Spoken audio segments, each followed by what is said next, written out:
If you look at, we all say emotions, right? We say that we get very emotional during the day. So I have a lot of emotions that I'm running. I'm processing a lot of emotions. This is how we speak. Where do our emotions come from? Why do I even get emotional?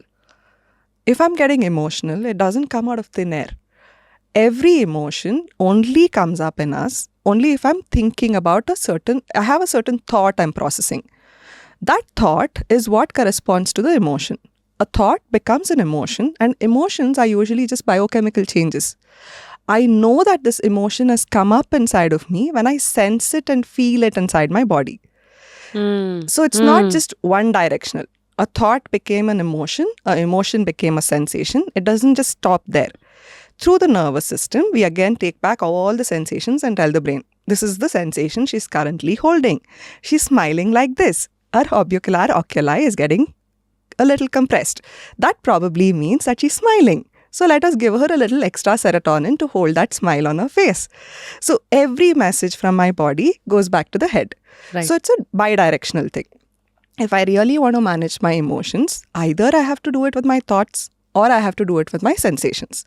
Metacognition, in layman terms, like I know that a lot of engineers have these books called Java for Dummies, C# for Dummies. So the same way, if there is a tool in SEL or neuroscience where we talk about something for dummies, saying anybody who's just learning something about emotions, if they have to know, we speak about something called metacognition as a tool. Metacognition is just having the awareness of watching your thoughts. Thinking about your thoughts is metacognition. Oh, wow. So every day in the morning when we get up, the first practice that I was talking about is if I want to take control of my emotions, I watch my thoughts.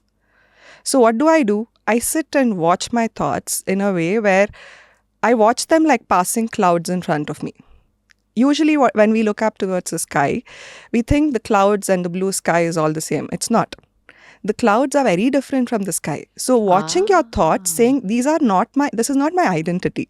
Look, I'm thinking about this. These are passing clouds. A few of them are tiny little cutie ones. There are a few which look like it's completely covered the sky and I can't see anything else. It's a cloudy night. But still knowing and having an awareness, it's a thought. I'm the blue sky. I'm watching this and I'm the blue sky. I'm not the cloud.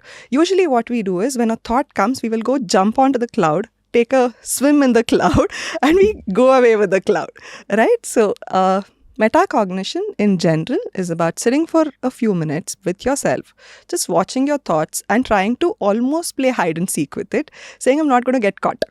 I'm not coming and interacting with you as a thought. I'm watching you. I'm not engaging with you, but I'm watching you. Yes, that's metacognition. The more you build that ability during the day, if something is affecting you, you suddenly feel like, arey, this thought is affecting me. Or I'm at my work desk and I all of a sudden feel like, why am I thinking about home? Like, I don't know where is my work-life balance. Simple, basic crux of it. If you want to have a work-life balance, start with the basic of, what am I thinking? Where am I right now?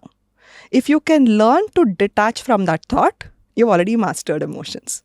Because if you don't think about it, that emotion's not going to come up. So if something bad is happening at work, you don't want to process it at home, start with, what am I thinking? The brain has this fantastic habit of getting you addicted to thinking about the same thing. So you have to choose saying, I'm not coming into this play. I'm not going to participate in this. So metacognition is that, learning and building the ability to watch your thoughts.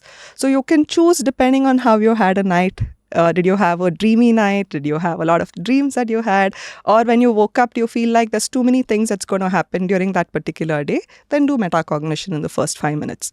So either with thoughts I have to manage, or the second tool that I mentioned was tracking. Tracking is tracking my body. If I have to control my emotions, either I have to do it here or I have to do it here.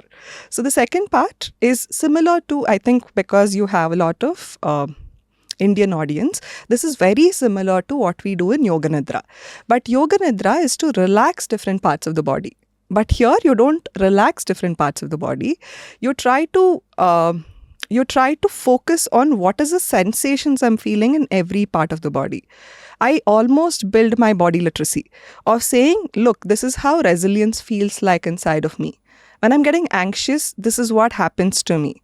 When Like- panic is hitting me, this is how it is. So which part of the body is it Yeah. affecting? What organ is that emotion? Do I have stiffness in my Yeah, shoulders? anything, Suddenly I can see I'm becoming stiffer in the shoulders. I suddenly can now understand there is blood rush that's happening. I see my hands have started to get sweaty. You need to understand, what does this emotion bring up to me? Is there a template here? Like, you know, There is a generic template, but it is not true that that will remain the same for all of us, because we go through different learnings in life. I'll give you an example of why I say it's not generic. Probably for you, butterflies in the stomach might be happiness. For me, it might be anxiety. So it really depends on life experiences and what we've gone through. But we do have a generic format of saying sympathetic nervous system and parasympathetic nervous system is what we speak about. So yeah, I think probably during the course of our conversation we can discuss. But learning the ability of watching my own body and saying, okay, what am I feeling when I'm feeling calm early in the morning? This is how my body feels like. If I know what is calm, the moment I switch, I'll know something has gone wrong. And that's a good moment to say rain check. Saying, I don't think I'm doing okay. I don't think I'll be able to speak properly, because I know, I can sense it. A different emotion is now building inside of me. I can see panic is slowly starting to hit me. I can see that I'm going into sadness and a little bit of depression. Any of this that's happening to me, if it is happening, which basically means I'm not collected. I can't emotionally and logically think in that moment. So building that ability is the second tool that I mentioned.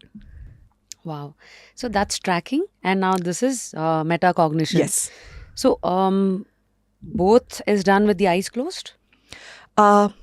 All practices, we usually say do it with the eyes closed. The reason that we say that is, I'm sure even in the Eastern science, any of the Eastern science stuff that we do, they always saying, close your eyes. Why do we do that? Is of the 5 sensory inputs for the humans, the one from which we collect the maximum amount of information is our eye.